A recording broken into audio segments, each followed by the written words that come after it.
Are you ready to go? Yeah. So, good evening. This is the meeting of the Standards Committee.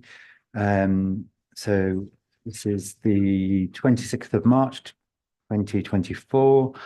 This is the annual meeting when we receive several annual reports. Can I just remind all panel meeting that we do have some gold papers, which are previous minutes. So if there's any specific reference to those, they're on the agenda, then we'd have to go into camera, but only if we need to talk about specific items. So, but we'll be taking them at this meeting as well, just to highlight that. So for apologies, I've got apologies for lateness from Councillor Sahota and Councillor Gordon.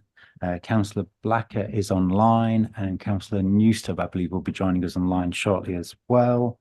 And that's all the notifications I have at the moment. There's no notifications for urgent matters. So we're going to look at the Standards Committee minutes just to see if there's any matters from those. If there are specific matters, then we'll have to go into camera, but that's for the 9th of June meeting 2022. And apologies for lateness because they were omitted from the previous annual meeting. So unless anybody's got any issues of corrections? No. So do I take them as accepted? Yep. Yes. Thank you very much. So I'll take those as accepted and then go into the minutes of the 9th of March 23, which was the previous annual meeting. I don't know if there's any corrections or any other issues to raise from those. No, any matters arising from those? Some of them will come in with our annual reports anyway. No, nothing on the chat. Yeah. Do we accept those as minutes from the meeting? Accepted. Thank you very much. So going on to declarations of interest, which my apologies, I should have done before that. But any declarations for this meeting? No declarations registered, thank you.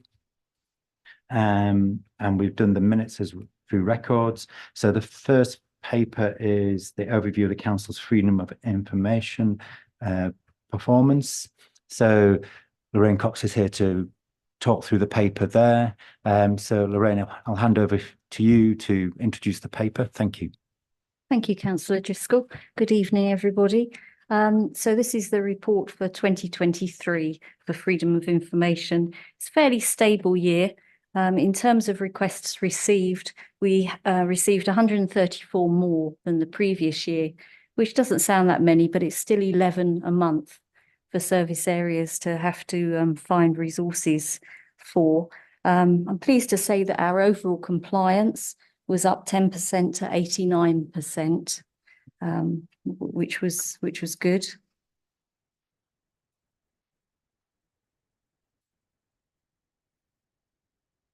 And just welcome Councillor Gordon's just arrived. Says thank you. We had notification that you were possibly would be a little late, but there we go. Lorraine, thank you. And internal reviews, we had 48. That means that when the requesters received our response, they're not happy with it and they want us to review it again. So we had 48 of those, which was on a par with the year before. But of those, 6 went on to complain to the Information Commissioner's Office, which was a big improvement because the previous year we had 17 complaints to the ICO. And in all cases, the ICO agreed with our response and supported the actions that we'd taken. So that was pleasing. In the report, I don't know if you've got it there, but there is a breakdown of the relevant strategic directorates and the amount that they receive. And you can see that some services, I mean, housing and environment, 589 requests. That's a big ask in terms of having to deal with those on top of their day-to-day work. And their compliance rate was 90%, which I think is really good.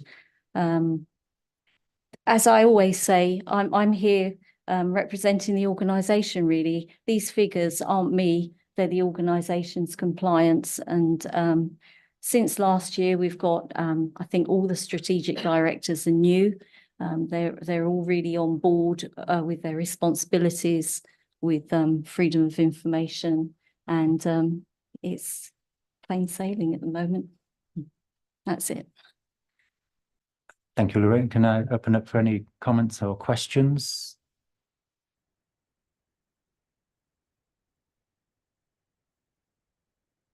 Councillor Shaw? Yes, thank you. I'm pleased to hear FOI requests referred to as plain sailing, because I think that they can be anything but at times. And I noted that, you know, in general terms, the numbers, I know we'd seen peaks and troughs develop, but there is a general trend of it increasing, and this seems to be carrying on. So I was just wondering if you had any sort of insights into what these are. Have we noticed any increase in these from journalistic requests, for example, or is it more residential requests that are coming in? So is there a professional sort of amateur split now within it?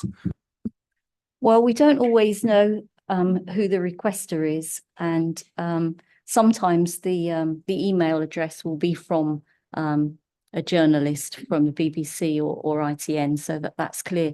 But other people, they just write in with their own name, so it's impossible really to know whether they're a journalist or a member of the public. In terms of the request, when I say plain sailing, I mean that as an organisation, we've got a good process going, which I think the 90% reflects. You'll always get, if there's contentious issues, next year I'll be reporting on an increase in FOI requests about Medway estate, because we've been inundated the last couple of days with those. But that's early days for that one. But sometimes we get requests, as I say, we don't know where they're from, but it seems as though they could be from other businesses trying to get information, but it's very difficult to actually establish what their motives are. And indeed, an FOI request should be motive and applicant blind, so we can't ask them why they want the information. If I may then, so there is there's specific policies of the council then, it's fair to say, or perhaps incidents within the council that is driving numbers up as well. So in this case, you know, you just mentioned Medway, and we know sort of historically, obviously there was low traffic neighbourhoods caused a lot of them. So, you know, is it fair to say that, you know, a more settled council policy and ongoing is more settled in terms of FOI requests? Well, it's certainly fair to say that if there's a contentious issue, you'll see a spike in freedom of information requests. Last year, I can't think of any particular initiatives that have caused a big increase in FOI requests. You'll always get people asking about things, but not in large numbers. Yeah.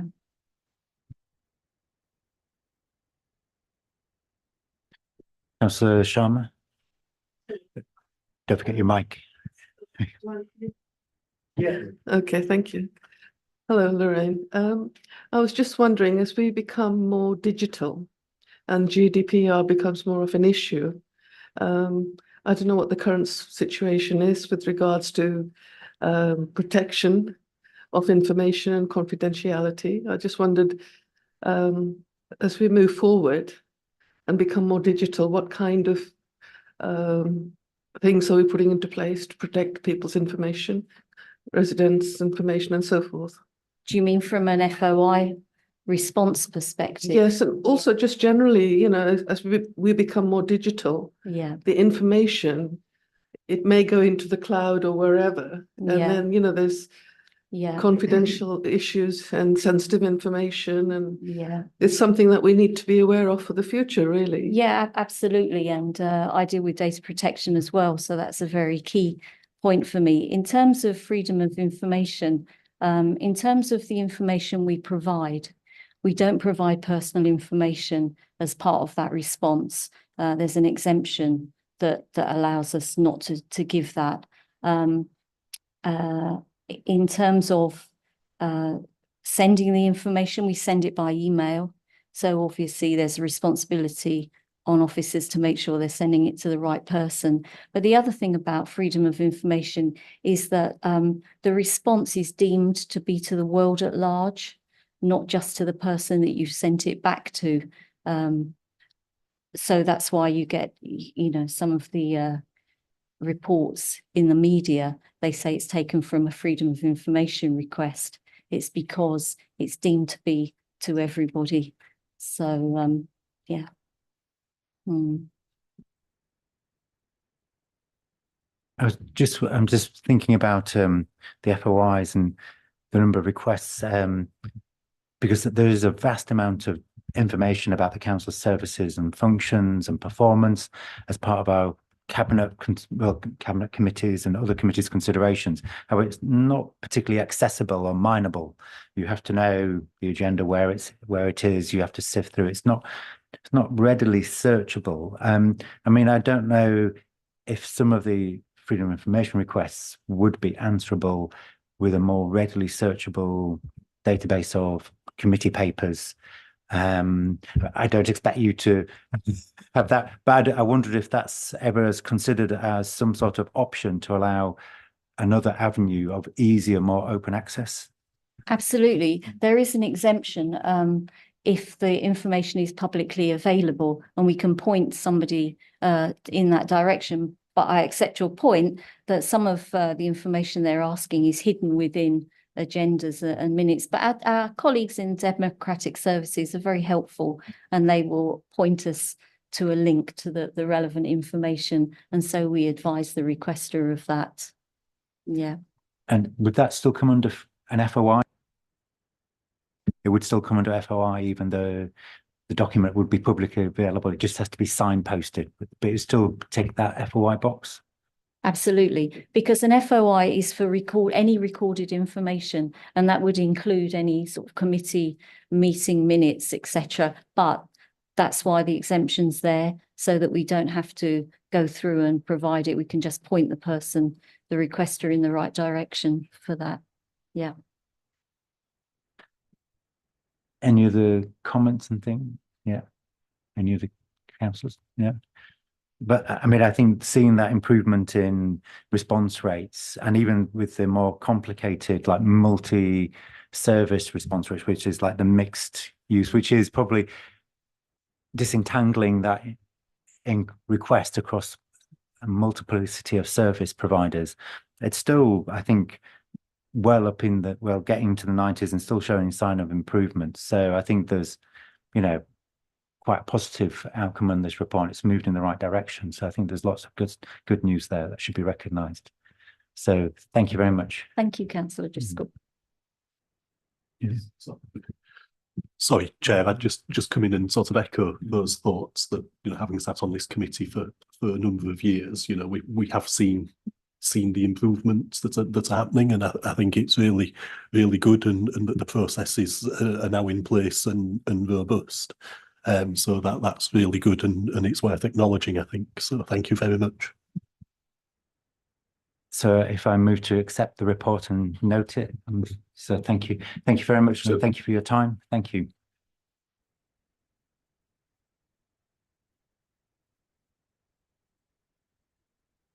Next item now, we're on to the annual review whistleblowing policy. So that's the next item. And Lorraine, are you for this as well? Oh, no, sorry. My apologies if you're there. But are you for any other items on the agenda? So don't feel obliged, that you're free to enjoy the rest of the evening.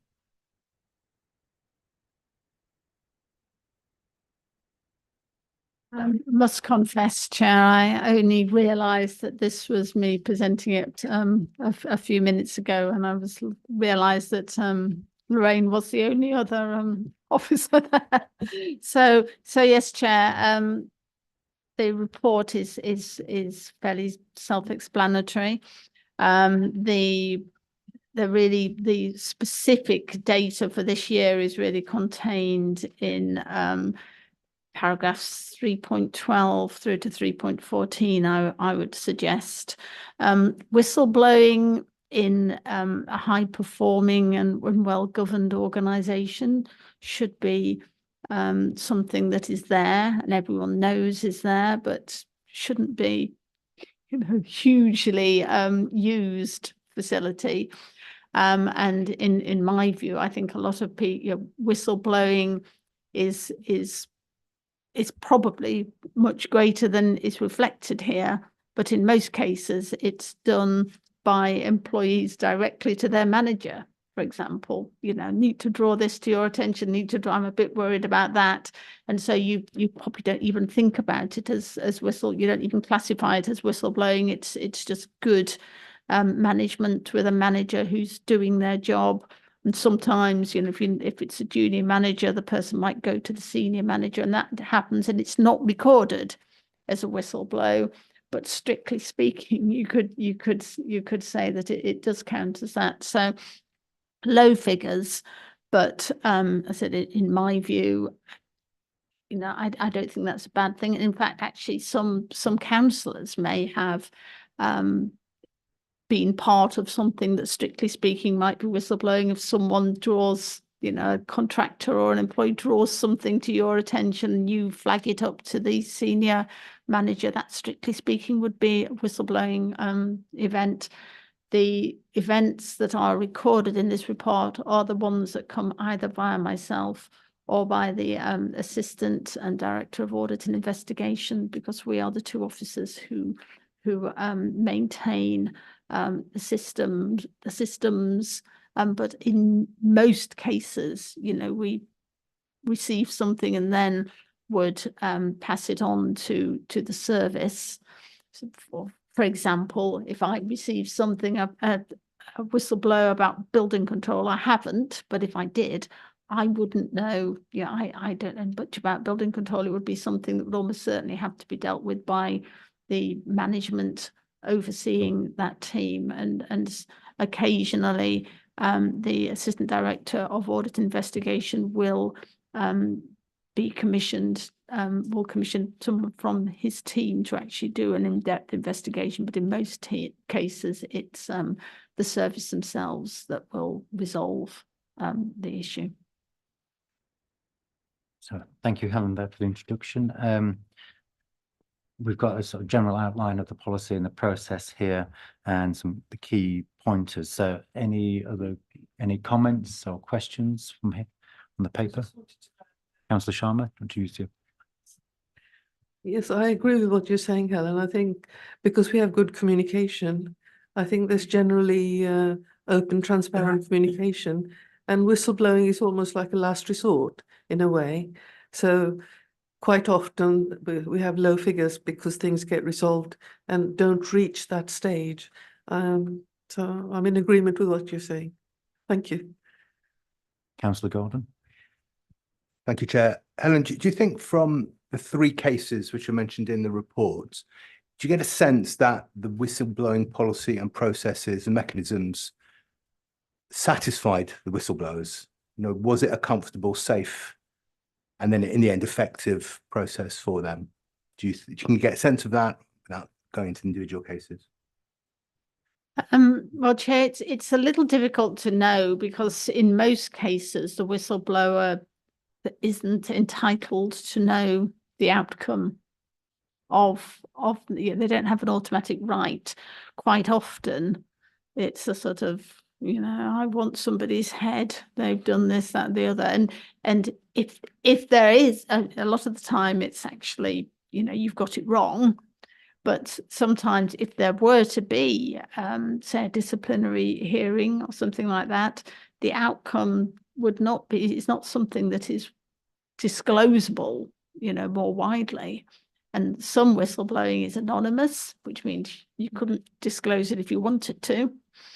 So it's difficult to say. I mean, my sense is that certainly a significant proportion, admittedly relatively low figures that come via me, I would interpret are probably coming from people who are less than happy with the council for reasons known only to themselves, potentially because you know, they are leaving the organisation for reasons other than their own choice. Other reasons, they're not happy about change. It's not absolutely not universally true, but it can, because otherwise, I think picking up on Councillor Sharma's point, a happy employee would normally feel comfortable going to someone within their management chain, other than labelling it a formal whistleblower. They would go in a slightly more consensual way. So it's difficult to know. We do get a steady stream, small low numbers, but there is a stream. We did have a push, not this year. I think it might have been at your instigation, actually, Chair. It might have been, was it last year, that we did some publicity. I think we put an article on One Space, and I'm pretty sure it was not last year, but the year before, when you said you expressed concern at low numbers and suggested that we did some publicity. And I can report that there was absolutely no change in the statistics as a result. But that's not to say that it wasn't a valuable thing to do. And if nothing else, it was reassurance that we're in a positive place. Yeah. So. Well, it's glad to know that despite publicising the whistleblowing, that there still wasn't huge response. But at least I think it's important that these policies aren't just on a bookshelf somewhere, digitally or otherwise. And just in terms of what Helen was saying there about 2 of the 3 are anonymous, so feedback is effectively not possible. But there is also the mechanisms of grievance procedures and other complaints procedures with the council, which, if used, should prevent and, well, should be used for the process that, so whistleblowing isn't needed. So we should reassure ourselves there are a whole range of other avenues that are available as well. Any other questions now from members? Any other questions? So we note this report and thank you for the submission. So thank you very much there. Thank you, Helen. Thank you for the report. And now we're on to the annual review of standards complaints, and Director of Legal and Democratic Services, Helen, will introduce this. Thank you, Chair. This was always going to be me introducing this one. This is more familiar ground to me. Low traffic neighbourhoods are behind us, largely, and the number of standards complaints reflect that. You'll see the graph does definitely reflect the heyday of that policy. And I know, Chair, it's a policy that you are all too well aware of. So yeah, a steady number of complaints this year. One is, I've got one that is outstanding for me to make my preliminary decision on. 2 where there have been investigations and where I can report we will almost certainly need to have full standards committee hearings, which so I'll be discussing with you, Chair, how best to do that. When we do have full investigations, they are very costly in terms of resource and they take a long time. I think it's the right policy to, by and large, have them investigated in-house, but it does mean that there are delays as the senior lawyers who I always get to do those investigations sort of fit those investigations around their day job. So that's nearly always the reason for delays, and sometimes they also can experience some challenges pinning down the people who they need to speak to in order to, before they pull their report together. As I say in the report, the trend this year, which actually continues, one I've noticed in past years, or past recent years, if there, as far as there is a trend, I would say that we have an increasing number of savvy residents who I would say, and I'm not sure whether this is the right verb to use, are looking to weaponize the standards regime, but certainly to use the standards regime as a mechanism to challenge policies that they're not happy with.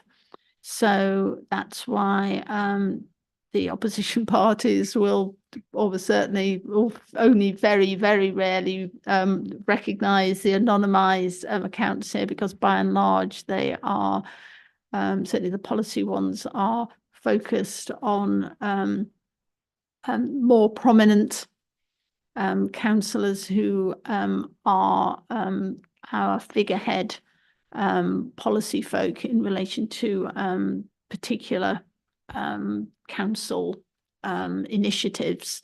And there is what I've observed during my time doing this role, an increasing, as I said, a sophisticated, what I call a more sophisticated approach of individuals looking to actually challenge the person, not the policy, which I nearly always will push back on unless there's something beyond, significantly beyond that.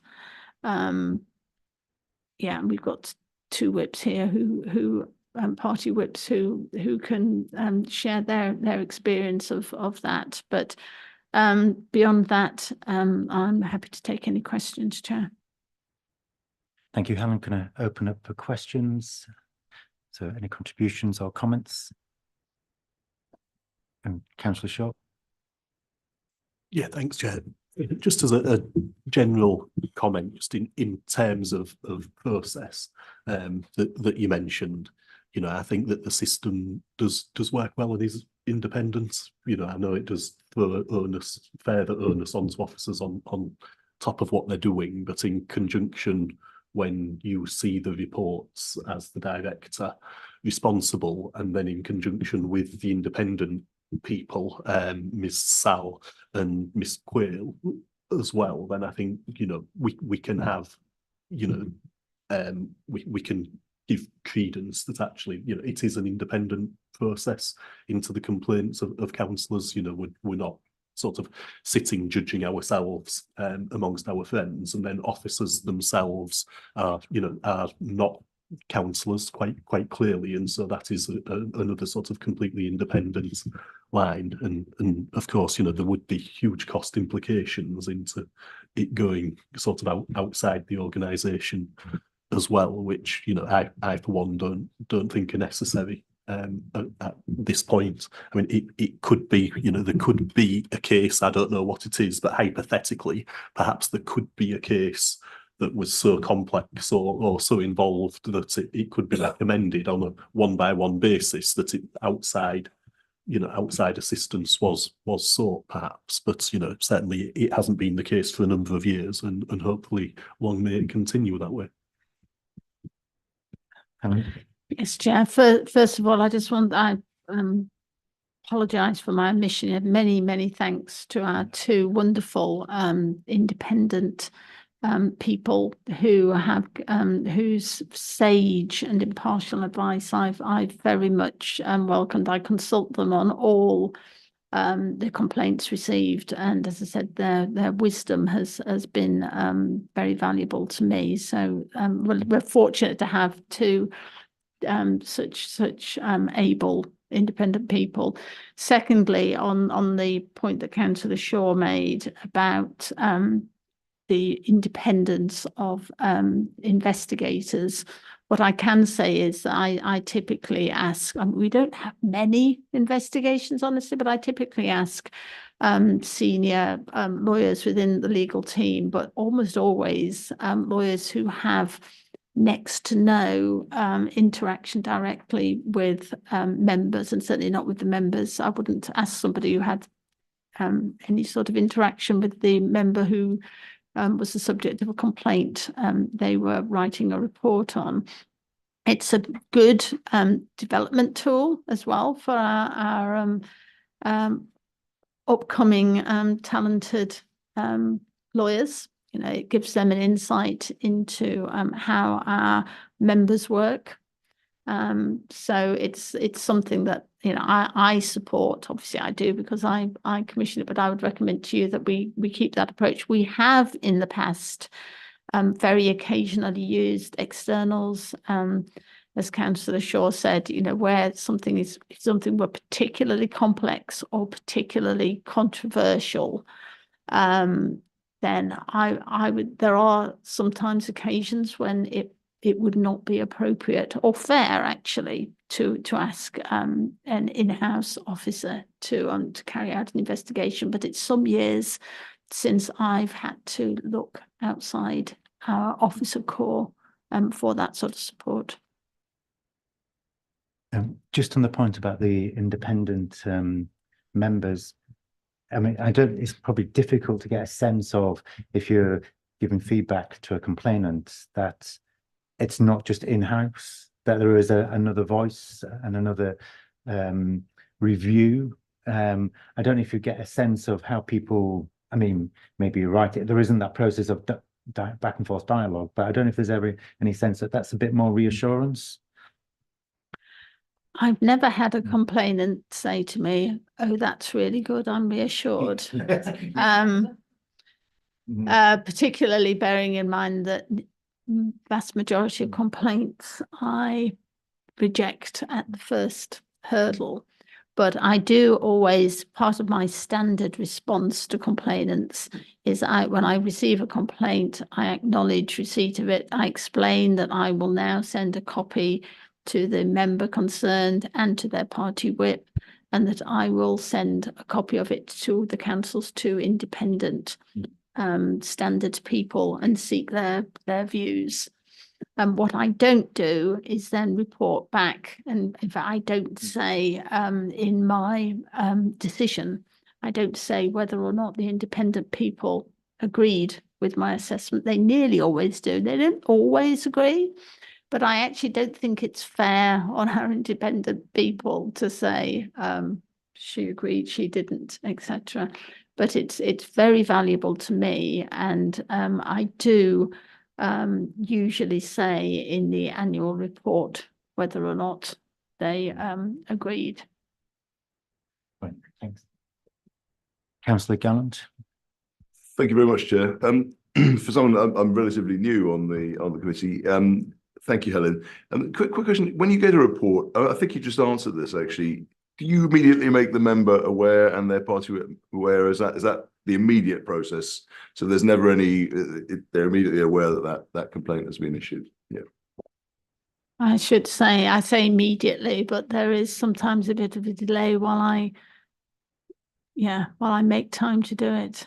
And I did have some pushback. Apparently, I hadn't realised quite how prone I was to this, but in terms of the way my brain works, tidying up at the end of the week, I did have a request from Councillor Shaw that perhaps could I stop doing these early on Friday evening, because which was typically right. I will do this before the evening, but of course the first thing the member does when they receive it is bring up their party whip. So I was not doing much for Councillor Shaw's social life on a Friday. So yeah, but that is one of the first things I do.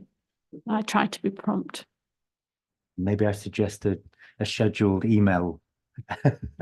I had a couple of recent ones. I actually sat on the draft email over the weekend because I realised what I was about to do.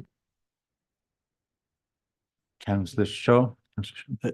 Yes, and just really to reassure Councillor Gallant that, you know, in my experience as the whip, you know, it's not very long. It's within sort of 48 hours or so. It's, you know, of a complaint being received that I then have a copy of it and the member is aware as well. Any further questions or comments? No. So I think just to echo what Helen was saying is about our thanks to the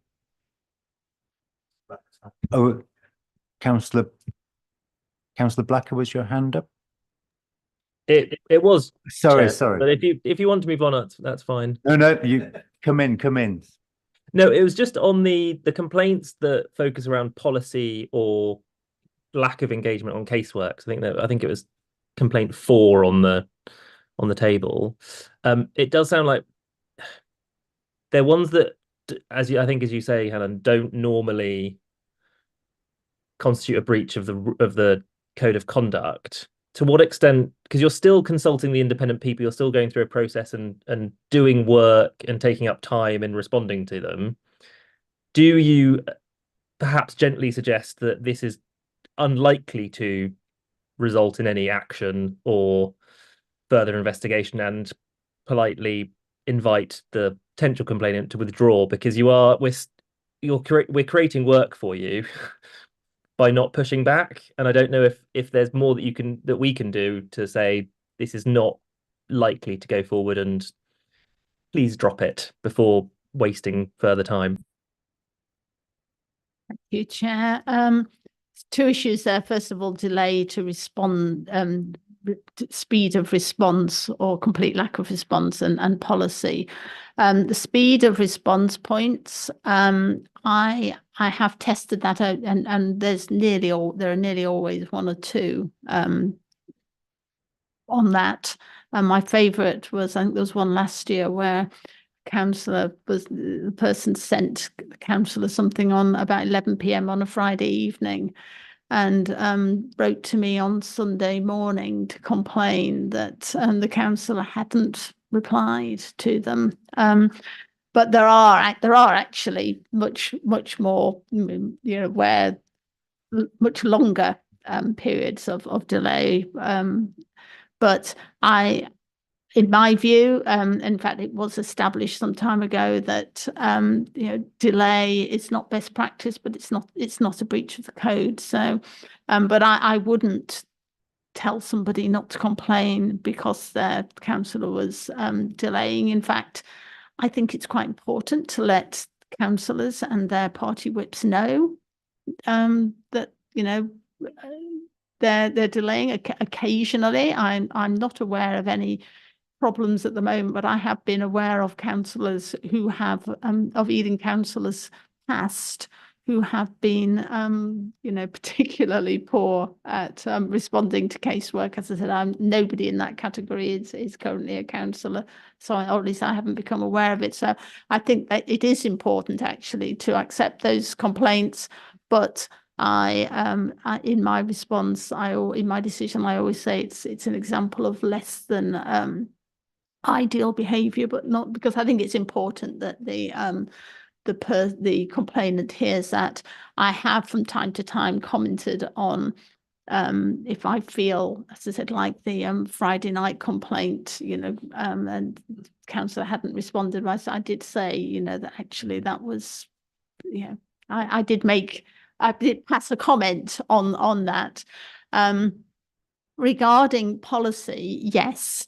In my acknowledgement email, I do nearly always say I interpret this as a breach of policy, because I have to say the complaints are not phrased with "I disagree with this council policy." They are phrased in terms of Councillor X ploughed on with this despite widespread opposition and clear opposition, or lack of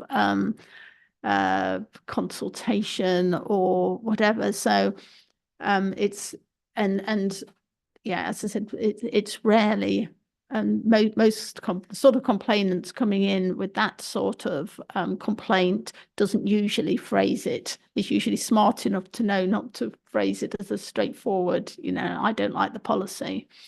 But the usual response is simply to send me more examples of what they feel are, the unreasonable examples of the unreasonable behaviour. In fact, I don't think I've ever had anyone say, "Oh, all right, then it's a fair cop, I'll go away."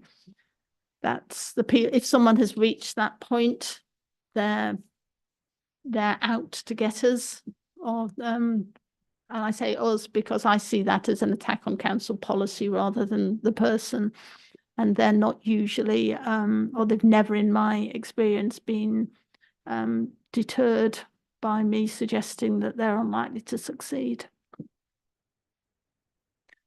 Thanks for that. I don't think there's any other comments. So I just also like to record our thanks to the independent contributors, so Miss Sal and Miss Quayle, and say thank you for their sage words and advice and contributions to help the process and keep that robust. So if we note the report and accept it, so thank you very much. And I think then that concludes. Sorry, Chair, just a reminder that I will now be reshaping this report, and hopefully you will present it to April full council. Yes. So. Thank you very much. So I think that concludes our meeting. So thank you for everybody. Thank you for your contributions. And good night. And thank you to Keith for Bloomsfield's last meeting here at the council. So just to say thank you very much for all your efforts. Can't go unpassed. So thank you very much. Thank you.